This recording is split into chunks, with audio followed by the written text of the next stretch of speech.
Hey there, it's Krishanti with Krishanti.com, bringing you weekly videos about psychic development and personal and spiritual growth. So if you like this topic, please hit the like button and subscribe because I do new videos every week and I'd love to see you here. And this week's video is one that we've all talked about. I just want to talk about it a little bit more, bring some of my observations to light about the whole thing, and it's soulmates. I think that so many of us have this notion of what a soulmate life partner is that we kind of set ourselves up for disappointment. We are conditioned with like Disney movies and fairy tales and all that to have this belief that your soulmate or life partner is going to be someone with whom you'll have a match made in heaven and you'll dance off into the sunset and everything will be wonderful. And when that doesn't happen, many people get very, very upset and wonder like what went wrong, or why did I have to be with that person, or why do I have to be with this person that I don't want to be with, or who I don't feel is a soulmate. But the thing is, there are soulmates that teach life lessons that are not necessarily easy to go through, but they're just as much of a soulmate as someone who you have the most ease and comfort with and who makes you feel happy and wonderful and you never have any issues with, you know? And the more we understand that, the easier I think life becomes. And I think it's more like having a clear head and seeing like, okay, we're struggling. I love you. You're creating so many challenges for me, but I'm not going to hate you because I also see that you're a soulmate and what you're doing is triggering in me like growth and probably resolving karma and healing and all of that.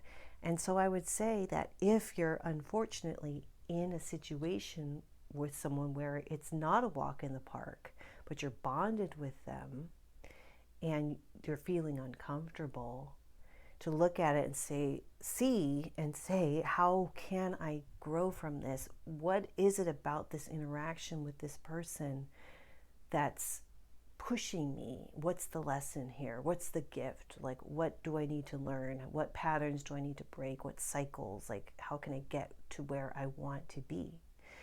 And once you realize that, you don't have to stay with that soulmate person that was causing you pain. You can happily say thank you and let's go our separate ways.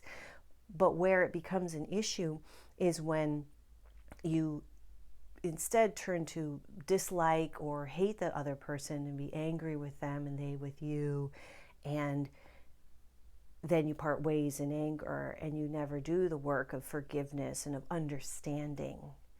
And while I'm being very open about this, I'm not talking about specificities, I do have to say that I acknowledge and understand the pain and the torment of being with someone who doesn't witness you and who causes you to grow in painful ways. It is very challenging and horrible sometimes. I mean, I've talked to people who've been through hell and back.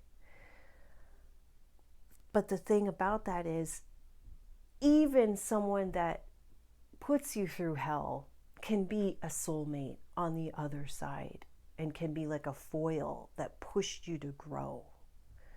Whereas if you were in something that was perfect and easy, you'd be complacent, maybe comfortable, and maybe you wouldn't learn the lessons that you're here to learn and do the work you're here to do. Because as much as they say we're here to be happy, I would say we're more here to, I would say as much as they say that, I don't think that that's necessarily the truth.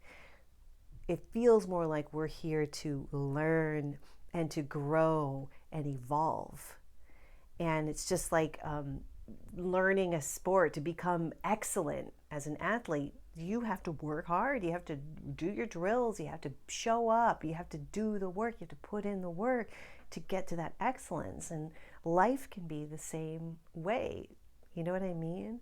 So my whole point in this is to dispel the notion of a soulmate bringing perfection, and to see that even someone like warts and all that you kind of like can't stand but is stuck to you and in your life can be a soulmate if they're causing you to look within and to do the work to transform whatever you need to transform, even if it's to escape that person and to stand up for yourself and to do something good for yourself. You know what I mean?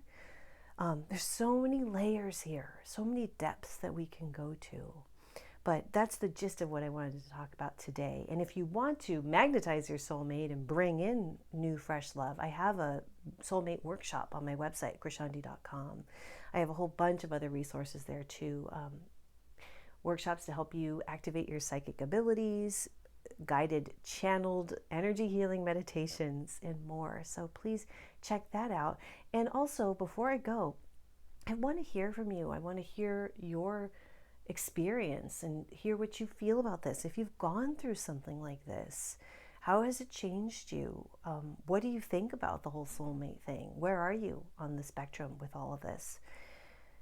The more I think we talk about it, as I've said before in other videos, the better, because we're sort of educating ourselves and each other, and it's fun to hear what other people have to say. So thank you for that. And that's all for now. I'll see you next time. Bye.